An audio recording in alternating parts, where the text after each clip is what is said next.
Hey guys, today I'll be doing a video on some of the games I bought this fall. Basically, it's all the games I bought since the last video I made, which was back in late August. So it's all the games I bought from the past 3 months. A lot of new games were actually released this season, so most, if not all of them, well excluding one, are from more recent consoles, are for more recent consoles. So I'll just begin with Solatobo Robo Red the Hunter for the Nintendo DS. This is one of the first print runs, so it came with the game, but also the 24 soundtrack CD. Got Metal Gear Solid for the PS1, and the reason I got Metal Gear Solid for the PS1 now is because Metal Gear Solid HD Collection came out. It comes with Metal Gear Solid 2 Sons of Liberty, Metal Gear Solid 3 Snake Eater, and Metal Gear Solid Peace Walker. Actually, the only Metal Gear Solid game that I do own is Metal Gear Solid VR Missions. I've played Metal Gear Solid 2 and 3 before, but I borrowed them from a friend. And this collection is pretty good value because rather than trying to hunt for each game individually, which would cost a lot more than just buying this collection. And also, I got Metal Gear Solid 4, so now I pretty much own all the games in the series. Though, no, I'm missing the PSP titles, I believe, and maybe some more. But anyways, I own more Metal Gear Solid games. Of course, I haven't gotten around to playing them all, but it will be fun to get to them. I also got Mirror's Edge, which I played the demo when it was new, but of course then I found it because it was used for pretty cheap. Same with Metal Gear Solid 4 actually, and well, yeah. So that's it. That's why I got them. Metal Gear Solid, Splinter Cell Trilogy, which again is stealthy games. Comes with Splinter Cell Pandora Tomorrow, and Chaos Theory. I remember playing the first Splinter Cell at a friend's house, which then made me ask for Pandora Tomorrow for my birthday, and which I have still. I never played Chaos Theory though, but now I have all three in HD for my PS3, and I've played the first one. Yeah, I played the first one a bit when I got it. I need to get around to the other two eventually. Deus Ex is the first game I bought from all these new releases that came out, and it really took up pretty much most of my time. Well, until I was done the game. It really hooked me, and it was really fun. Of course, you know, it wasn't too hard. There are some little things, but I mean, it's still pretty good. I got Ico and Shadow of the Colossus. It's Ico or Ico, to be honest. I do not know how to pronounce it properly. I've heard so many pronunciations. Anyways, I do own both for PS2. I kind of wanted the PS3 for, well, not necessarily because they were remastered in HD, but because it actually, not that it gave me an excuse to replay them, because I mean, honestly, I could just play them whenever. But it was really fun to revisit these games. I played through Ico, but I actually haven't touched the HD version of Shadow of the Colossus much. Of course, the reason is because being still at school, towards the end of fall tends to be a pain. But anyways, I got God of War Origins Collection. Comes with Chains of Olympus and Ghost of Sparta. I already have Chains of Olympus for PSP, but I don't have Ghost of Sparta. I figured it was good because now I get to play them on a bigger screen, and again, 2 for the price of a game, which was good. Disgaea 4, which is another game that after I bought it I was completely hooked. I really love tactical RPGs, but for some reason I only owned one, well, before this one, which is Final Fantasy Tactics. I still own it. But the thing is, yeah, I really do love playing tactical RPGs. I borrowed a Fire Emblem from my cousin, and I played that a lot when I had it. But I don't know why I haven't gone out and bought more. I actually should go hunting for some more tactical RPGs. Anyways, Disgaea 4 I actually got the collector's edition, which comes in this big box. It has the guide / art book, and you have a little figure of Fuka Kazamatsuri, which is one of the characters. I hope it's not too blurry, but anyways. And on to another game, Dark Souls, which I played and died a lot and kind of haven't touched since. I should probably get back to it at some point, but anyways. I had pre-ordered Dark Souls, and so because of that, I was upgraded to the Collector's Edition, which in my opinion is pretty much the best pre-order bonus you can get.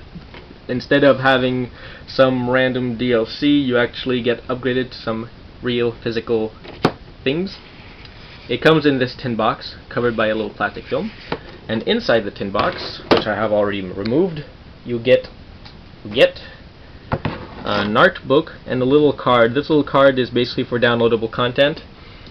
Again, for this collector's edition, there was a lot of people who were unhappy with the downloadable content because, I mean, let's face it, when you're a collector you want the physical stuff, not just what the content is. So with it you get a guide, you get a map, and you get the soundtrack, which, you know, it would have been fun to have an actual book, an actual map, and actual CDs, but, you know, whatever. For Dark Souls, though, which I bought a bit more recently, I got a hardcover guide, which was actually not too expensive, which is the reason I got it.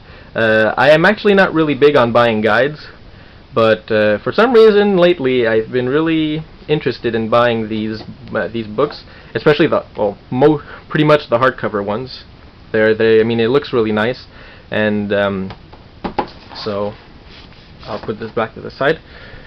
Another game I got, Uncharted 3. I'm a really big fan of the Uncharted series. I loved Uncharted 2. I actually got Uncharted 2 first. I played a bit of it, but then decided to stop just to buy Uncharted 1 and play through the 1, then go to back to the 2. Then I got the 3. And for Uncharted 3, I again got the collector's guide. Now, for a game like Uncharted, a guide, well, not that a guide is really necessary, because honestly you can get all the information online, but the collector's guide is really nice, has a nice leathery feel to it, and I mean, the walkthroughs are pretty straightforward in Uncharted 3, to be honest. Some of the information that could be interesting is it has information on weapons, like damage and damage per second, and, you know, how tough the enemies are and what their strategies are, but again, it's not that important. Another thing I got too was the Uncharted 2 art book, not the guide but the art book, because I really do love art books. Most collector's editions of games come with art books, which I love. So I got the Uncharted 2 one, and the first and only Wii game that I bought for myself is Zelda Skyward Sword. Thinking back on it, I probably would have liked to have bought the collector's edition, but I didn't, mostly because, you know, money constraints. But anyways, it comes with 8 score soundtrack CD. Is that how you say it? And it's an orchestral. It's orchestral songs.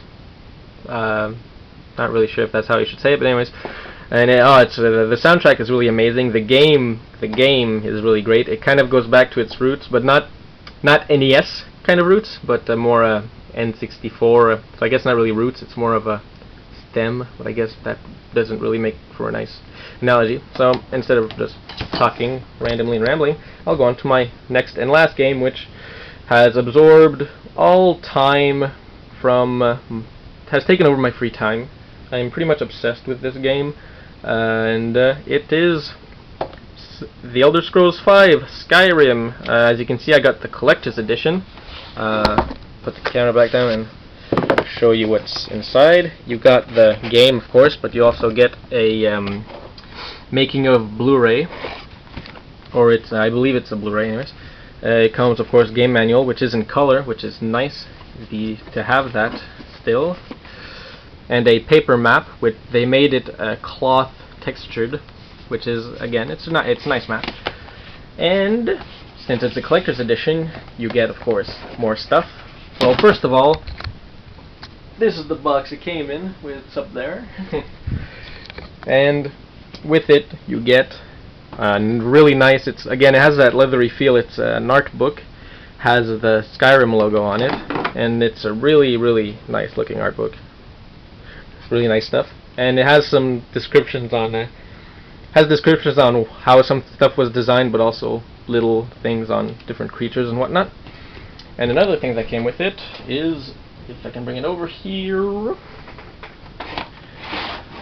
a dragon statue, which is actually the main dragon of the game. Here you have the dragon wall, which is where you'd learn your dragon, your shouts for your words of you learn your words of power to do your shouts. There, I'm very bad at speaking today. Anyways, so there's the nice. It's a really nice dragon too. The rock itself is kind of, I mean, it's plastic and it's hollow, so I kind of, not that it's bad. It's just that compared to how well made the dragon is, kind of odd. But anyways, can't complain. And finally, I got the collector's edition guide, which again, for me, when I play an RPG, because I mean, well, first of all, a guide is really more useful for RPGs because you get more information on stats and items and whatnot. But for me, the guide, like going through missions, I prefer not to know basically how to go about it. I like to just play along, follow along, do my own exploration, and not spoil anything for myself. But I've actually had fun reading up on a few other subjects in the book. And, well, yeah. So that's pretty much it for everything. And, well, my battery's actually dying.